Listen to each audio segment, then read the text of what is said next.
কুষ্টিয়া জেলা পরিষদে ৫ শতাধিক গায়েবী প্রকল্প, সদর উদ্দিনের পকেটে হাজার কোটি টাকা, বিচার দাবি ক্ষুব্ধ এলাকাবাসীর। মৌলভীবাজারের হাকালুকি হাওরে দর্শনা নদী ইজারায় বাঁধের কবলে নদী এখন খাল, অভিযোগের তীর সাবেক মন্ত্রী শাহাবুদ্দিনের দিকে। মোটরসাইকেল সহ ব্যবসায়ীকে পুড়িয়ে হত্যার ঘটনায় ৩ জন আটক, ভিন্ন ভিন্ন অভিযানে আসামিদের ফাঁদে ফেলে চুয়াডাঙ্গা পুলিশ। ছুটির দিনেও নিত্যপণ্যের বাজারে অস্বস্তি, মুন্সিগঞ্জের হিমাগারে পর্যাপ্ত আলু থাকলেও দাম চড়ার চরম বিপাকে বিক্রেতারা। দাম বাড়তি আছে, হ্যাঁ, এই জন্য তো মনে করেন আমরা সাধারণ জনগণ আমাদের তো ক্রয় ক্ষমতার বাইরে থাকলেও খাওয়ার জন্য কিনতেই হবে। এখন তো সবজির মৌসুম, শীতকাল তো, এখন তো আরো তরকারির দাম কম হওয়ার কথা, কিন্তু এখনো বাজারের দাম একটু বেশি। দেখছিলেন দেশ জনপদ সংবাদ শিরোনাম, সঙ্গে আছে আমি শিকা আজিজ। অধিকাংশ প্রকল্পের নেই কোনো অস্তিত্ব। খাতা কমলে যেগুলোর নাম আছে সেগুলোর আবার বরাদ্দ পায়নি, তবে ব্যয় হয়েছে। কুষ্টিয়া জেলা পরিষদের ২০২৩-২৪ অর্থ বছরে ৫০৩টি প্রকল্পে এমন অনিয়মের প্রমাণ মিলেছে দেশ টিভির অনুসন্ধানে। এমনই ভুয়া প্রকল্প দেখিয়ে হাতিয়ে নেওয়া হয়েছে কোটি কোটি টাকা, যার মূল হোতা সদ্য বাতিল হওয়া জেলা পরিষদের চেয়ারম্যান ও জেলা আওয়ামী লীগের সভাপতি সদর উদ্দিন খান। ইরফান রানার ক্যামেরায় নাহিদ হাসান তিতাসের অনুসন্ধানী প্রতিবেদন। কুষ্টিয়ার কুমারখালী উপজেলার যদুবয়রা এলাকার প্রত্যাশা ক্লাব ও পাঠাগার ২০০৫ সালের দিকে বন্ধ হয়ে যায় প্রতিষ্ঠানটির কার্যক্রম। তবুও ২০২৩-২৪ অর্থ বছরে এই প্রতিষ্ঠানটির উন্নয়ন বাবদ ১,৫০,০০০ টাকা বরাদ্দ দেয় কুষ্টিয়া জেলা পরিষদ। এভাবেই ২০২৩-২৪ অর্থ বছরে একই এলাকার সাথীসংঘ পাঠাগার নামক আরেকটি প্রতিষ্ঠানকে ১ লক্ষ টাকা বরাদ্দ দেয় কুষ্টিয়া জেলা পরিষদ। যদিও এই প্রতিষ্ঠানের কোনো অস্তিত্বই মেলেনি সরজমিনে। ২০২৩-২৪ অর্থ বছরে এডিপি ও রাজস্ব তহবিলের আওতায় ১০ কোটি টাকা বরাদ্দে ৫০৩টি প্রকল্প হাতে নেয় কুষ্টিয়া জেলা পরিষদ, যার অধিকাংশ প্রকল্পেরই নেই অস্তিত্ব। আর যেগুলোর অস্তিত্ব রয়েছে সেগুলোও পায়নি বরাদ্দ, শুধু ব্যয় হয়েছে কাগজে কলমে, যার প্রমাণও মিলেছে দেশ টিভির অনুসন্ধানে। এখানে একটা মৃত্যুদেহ পাওয়ার পরতে আজ ২০ বছর ধরে এখানে বন্ধ। এই বন্ধ হওয়ার পরতে কিছু ক্লাবের ছেলে ফেলে বসতো, এখন আদেই তালা মারা। এই চাঁদপুরে শেখ কামাল নামে কোনো যুব সংঘ নাই।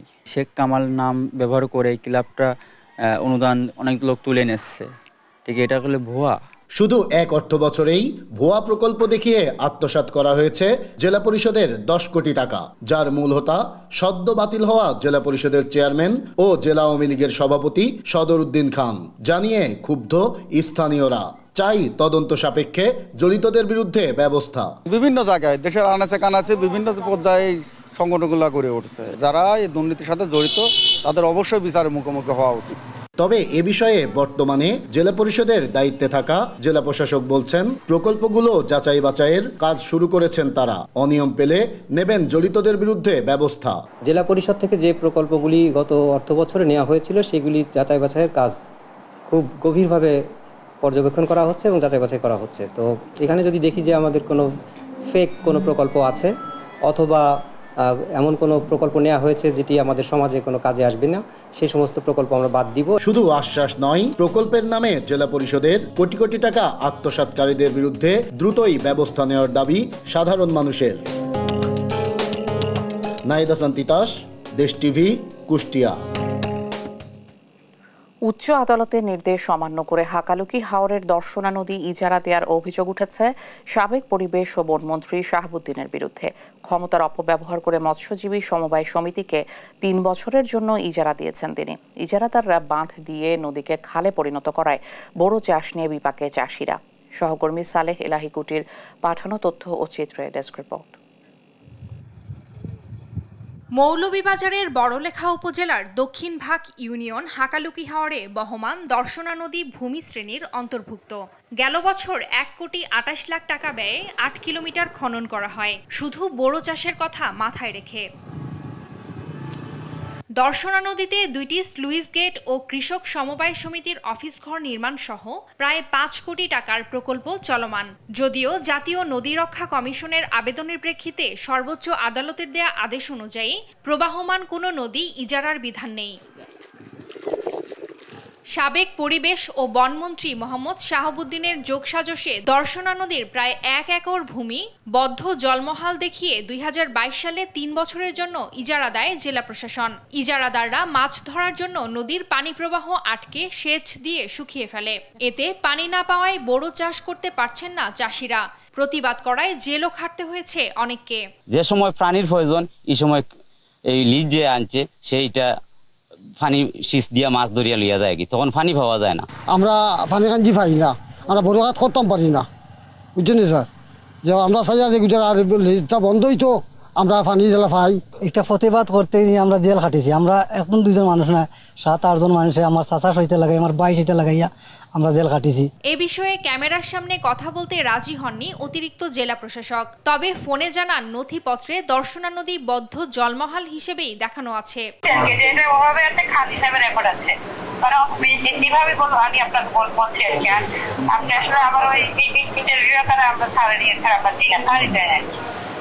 অঞ্চলটি বোরো আবাদের জন্য পরিচিত হলেও দর্শনা নদী ইজারার পর কমেছে উৎপাদন। এমন পরিস্থিতিতে ইজারা বাতিলের দাবি জানিয়েছেন কৃষিজীবী সহ স্থানীয়রা। নিউজ ডেস্ক, দেশ টিভি। শহীদদের রক্তের ঋণ পরিশোধের জন্য অবাধ, সুষ্ঠু ও নিরপেক্ষ নির্বাচন করতে হবে, এমন একটি জাতীয় ঐক্য গড়ে তুলতে হবে যার মাধ্যমে ফ্যাসিবাদের কবর রচনা হবে। বাগেরহাট জেলা জামায়াতে ইসলামীর সদস্য সম্মেলনে দলের সেক্রেটারি জেনারেল মিয়া মোহাম্মদ গোলাম পারওয়ার এসব কথা বলেন। শুক্রবার বাগেরহাটে খানজাহান আলিয়া আলিম মাদ্রাসা মাঠে সদস্য সম্মেলনে তিনি আরও দাবি করেন, আমলাদের মধ্যে 7.5 লাখ ফ্যাসিবাদের দোসর রয়েছে। জেলা জামায়াতের আমির রেজাউল করিমের সভাপতিত্বে সদস্য সম্মেলনে বক্তব্য দেন কেন্দ্রীয় নেতা মুহাদ্দিস আব্দুল খালেক, মাওলানা আবুল কালাম আজাদ, অধ্যক্ষ মশিউর রহমান সহ আরো অনেকে।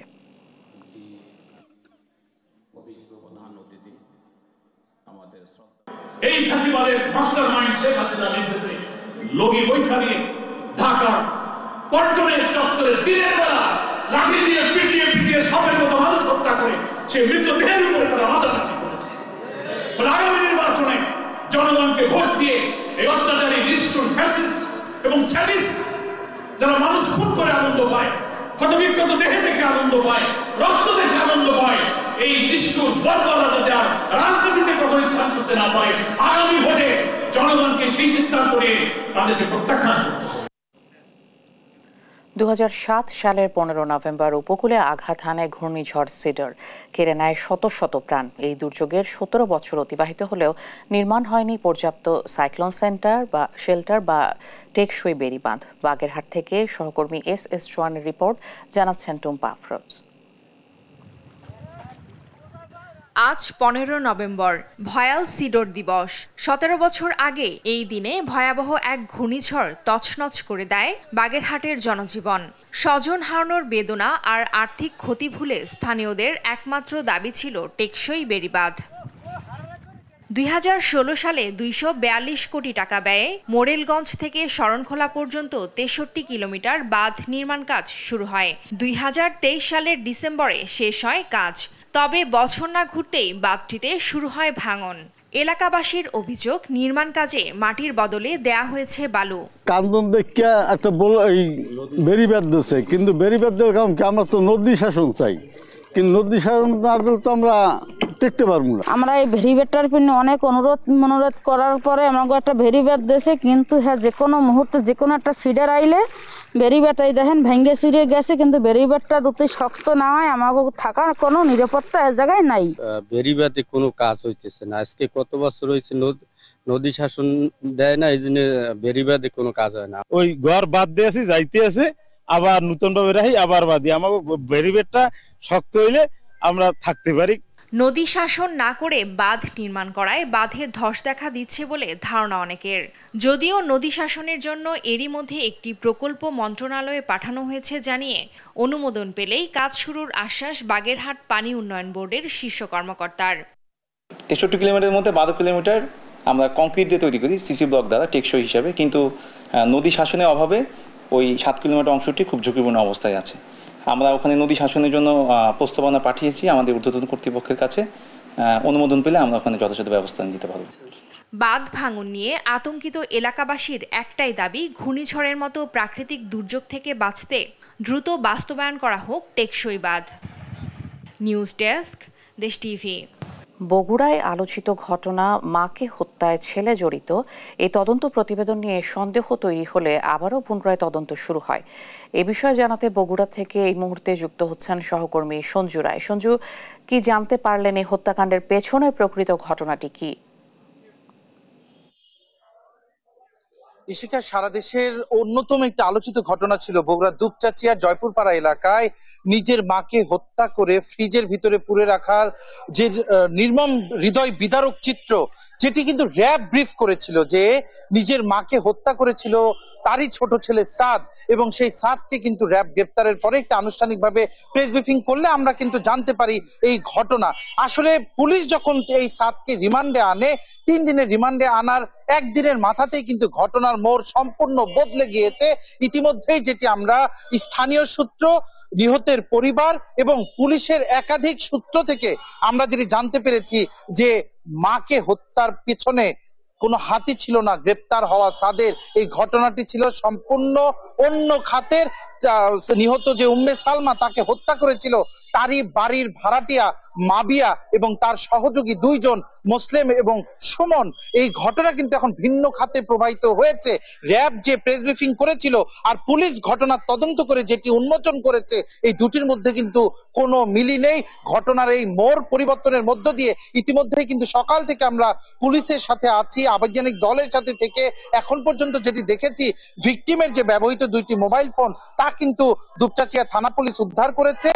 উদ্ধার হয়েছে একটি ওয়াইফাই রাউটার, উদ্ধার হয়েছে হত্যাকারীরা যে ভ্যানে করে এসেছিলেন বাড়িতে, জয়পুরপাড়া এলাকার যে বাড়িতে এই ঘটনা, সেই ভ্যানও কিন্তু জব্দ করা হয়েছে। শুধু তাই না, যে চাবি ব্যবহার করে সালমার বাড়িতে ঢোকা হয়েছিল এবং তালা দেওয়া হয়েছিল, সেই চাবিটিও কিন্তু সেই উম্মে সালমার যে বাড়ির 4 তলা ভাড়াটিয়া মাবিয়া, সে মাবিয়ার বাড়ি থেকে কিন্তু মামলার তদন্তকারী কর্মকর্তা দুপচাচিয়া থানার এসআই সুব্রত সিং এবং ইন্সপেক্টর তদন্ত নাসিরুল ইসলাম এবং জেলা গোয়েন্দা শাখার পুলিশরা কিন্তু তারা উদ্ধার করেছে।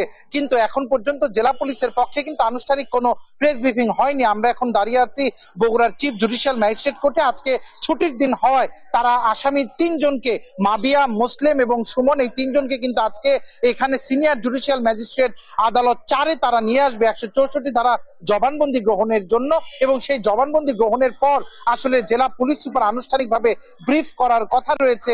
তখন আসলে ক্লিয়ার হবে যে কেন র্যাব তড়িঘড়ির তদন্ত করে 19 বছরের একটি নিষ্পাপ ছেলেকে আজকে সারা দেশ, সারা বিশ্বের কাছে হত্যাকারী, নিজের মায়ের হত্যাকারী হিসেবে প্রমাণ করলো, বা এই গ্রেপ্তার সাদ সে যে এখনো পুরোপুরি নির্দোষ, এটার যে আনুষ্ঠানিক যে ব্রিফিংটা, যে স্বীকারোক্তিটা, এটার অপেক্ষায় কিন্তু আমরা রয়েছি। এই ঘটনায় কিন্তু ইতিমধ্যেই বগুড়া সহ সারা দেশে কিন্তু আবারও নতুন করে চাঞ্চল্যের জন্ম দিয়েছে।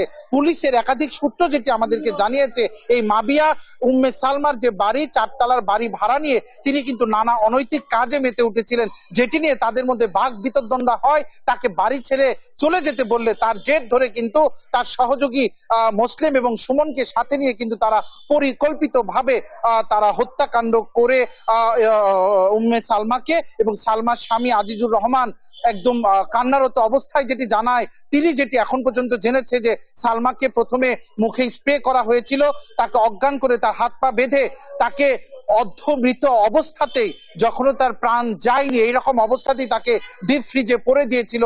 গ্রেপ্তার এই 3 জন, যাদেরকে ইতিমধ্যেই এই আদালতে আনা হচ্ছে এবং এখানে 164 ধারায় তারা জবানবন্দি দিবেন। তারপর কিন্তু আসলে আনুষ্ঠানিক প্রেস ব্রিফিং হলে আমরা আরো দর্শককে আরো বিস্তারিত জানাতে পারবো। ইশিকা, বগুড়া থেকে আমার কাছে এটি ছিল সর্বশেষ।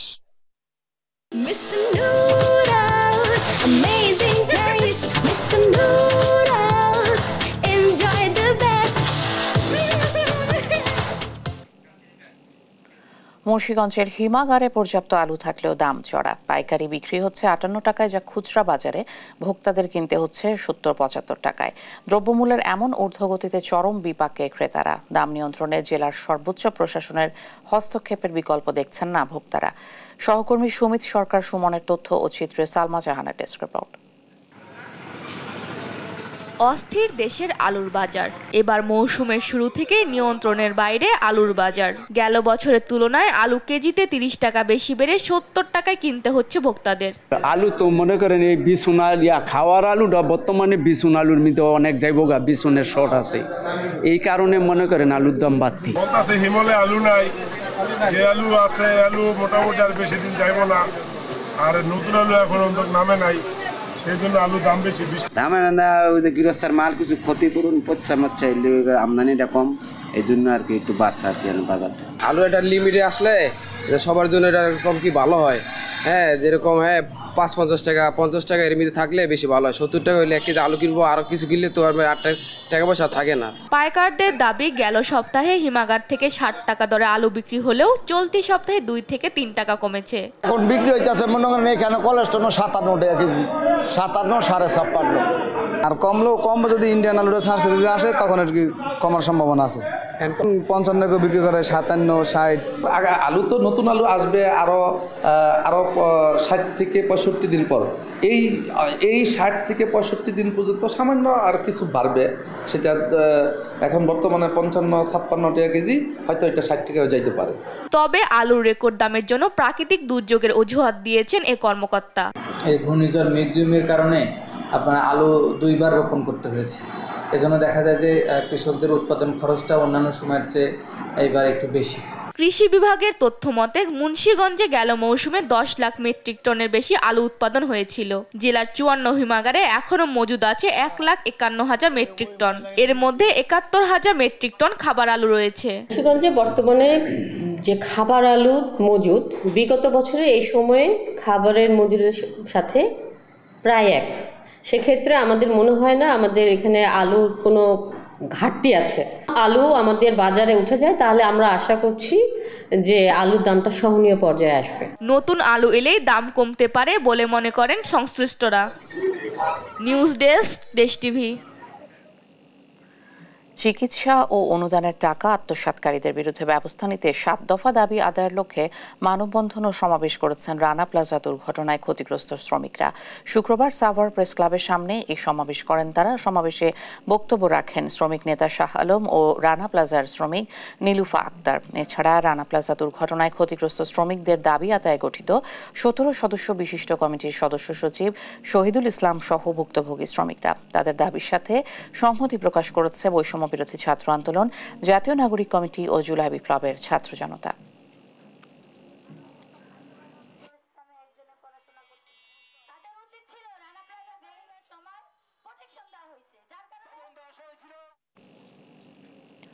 মোটরসাইকেল সহ একজনকে পুড়িয়ে দেওয়ার ঘটনায় 3 জনকে গ্রেপ্তার করেছে পুলিশ। টাকা ছিনতাইয়ের উদ্দেশ্যে চুয়াডাঙ্গা আলমডাঙ্গার ব্যবসায়ী সবুজ আহমেদকে মুঠোফোনে ডেকে নিয়ে হত্যা করা হয়েছে বলে নিশ্চিত করে পুলিশ। চুয়াডাঙ্গা থেকে সহকর্মী খায়রুজ্জামান সেতুর পাঠানোর প্রতিবেদন জানাচ্ছেন টুম্পা আফরোজ। মোটরসাইকেল সহ মানুষকে পুড়িয়ে ফেলার এক চরম নির্মমতা। ঘটনাটি ছড়িয়ে পড়ে ফেসবুকে, শুরু হয় নানা আলোচনা, টনক নড়ে পুলিশের। পরে অভিযানে নামে আইন শৃঙ্খলা বাহিনী। ঘটনায় সরাসরি জড়িত থাকার অভিযোগে গ্রেপ্তার হয় 3 জন। পরে বিষয়টি প্রেস ব্রিফিং করে পুলিশ। চুয়াডাঙ্গার আলমডাঙ্গা উপজেলার বাদেমাজু গ্রামের জয়নাল ব্যাপারীর ছেলে সবুজ আহমেদ। পুরাতন মোটরসাইকেল কেনাবেচা করতেন তিনি। মঙ্গলবার রাত 8টায় নিজের ব্যবহৃত মোটরসাইকেল নিয়ে বাড়ি থেকে বের হন সবুজ। এরপর থেকেই নিখোঁজ ছিলেন তিনি। ঘটনার পরদিন বুধবার সকালে তার মোটরসাইকেল সহ পোড়া মরদেহ দেখে পুলিশকে খবর দেন স্থানীয়রা। পরে উপজেলার ফরিদপুর গ্রামের একটি মেহগনি বাগান থেকে সবুজের মরদেহ উদ্ধার করা হয়। মোটরসাইকেলের ব্যবসা করতো একজনের সাথে, এইটাই আমার ছেলেও বলছে ব্যবসা করতে সে কিছুদিন যাবৎ ওর সাথে ব্যবসা করছে না, 15-20 দিনের মতো হবে সম্ভবত, করছে না। এই জন্যই গত দিনও ওর নাকি মারতে গিয়েছে, মোটরসাইকেল পুড়িয়ে ফেলেছে, লাশ পুড়িয়ে গিয়েছে। ঘটনার পরপরই তদন্ত শুরু করে পুলিশ। জড়িত থাকার অভিযোগে এ পর্যন্ত 3 জনকে গ্রেপ্তার করা হয়েছে। গ্রেপ্তারের বিষয়টি নিশ্চিত করে চুয়াডাঙ্গা জেলার অতিরিক্ত পুলিশ সুপার আনিসুজ্জামান জানান, টাকা ছিনতাইয়ের উদ্দেশ্যে মুঠোফোনে ডেকে নিয়ে প্রথমে ব্যবসায়ী সবুজকে হত্যা করা হয়। পরে লাশের পরিচয় গোপন রাখতে ফরিদপুর গ্রামের গজারিয়া গ্রামের একটি মেহগনি বাগানে নিহতের মোটরসাইকেল সহ তাকে আগুন লাগিয়ে দেয় অভিযুক্তরা। এই ঘটনার রহস্য উদ্ঘাটন এবং হত্যার মোটিভকে বের করার জন্য আমরা মাঠে নামি। খুবই দ্রুততম সময়ের মধ্যে জেলা গোয়েন্দা শাখা এবং আলমডাঙ্গা থানার চৌকস অফিসারদের অভিযানে এই ঘটনার মূল রহস্য উদ্ঘাটন করতে আমরা সক্ষম হয়েছি। ঘটনার সাথে জড়িত আমরা ইতিমধ্যেই 3 জনকে গ্রেপ্তার করেছি। গ্রেপ্তারকৃত 3 জনকেই আদালতে পাঠানো হয়েছে। নিউজ ডেস্ক, দেশ টিভি।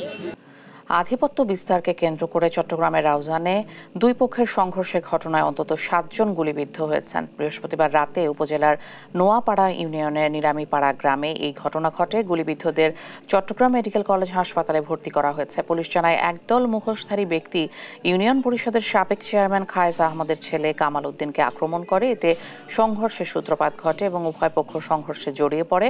পরে পুলিশ ও আইন শৃঙ্খলা বাহিনীর সদস্যরা ঘটনাস্থলে গিয়ে পরিস্থিতি নিয়ন্ত্রণে আনে। এই ঘটনায় এলাকায় উত্তেজনা বিরাজ করছে।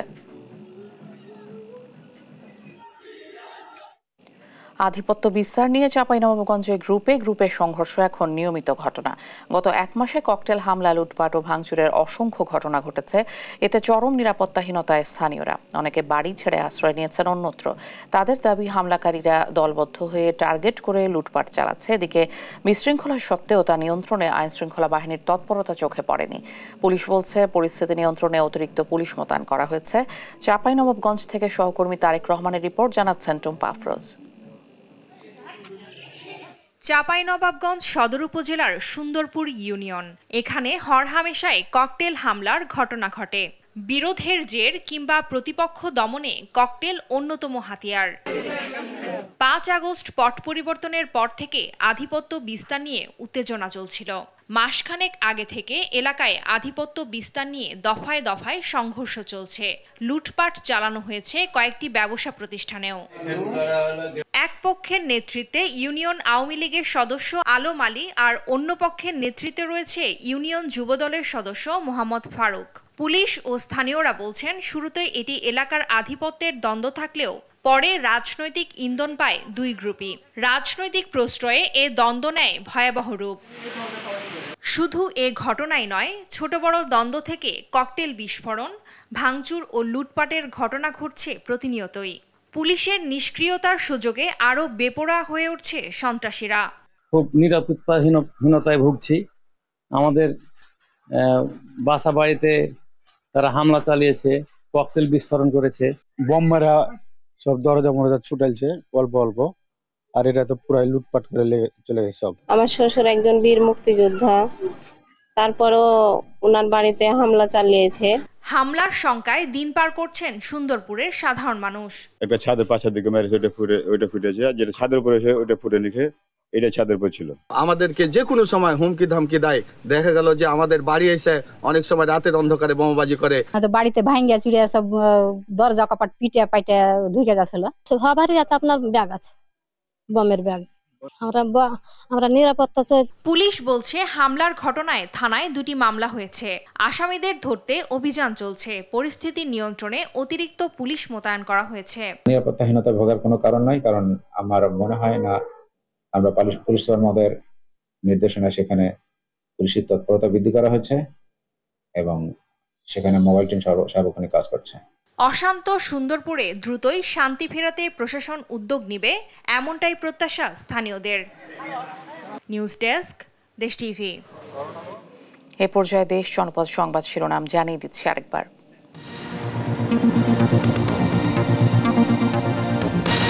কুষ্টিয়া জেলা পরিষদে এক অর্থবছরে 5 শতাধিক গায়েবী প্রকল্প, শত শত কোটি টাকা সদর উদ্দিনের পকেটে। বিচার দাবি ক্ষুব্ধ এলাকাবাসীর।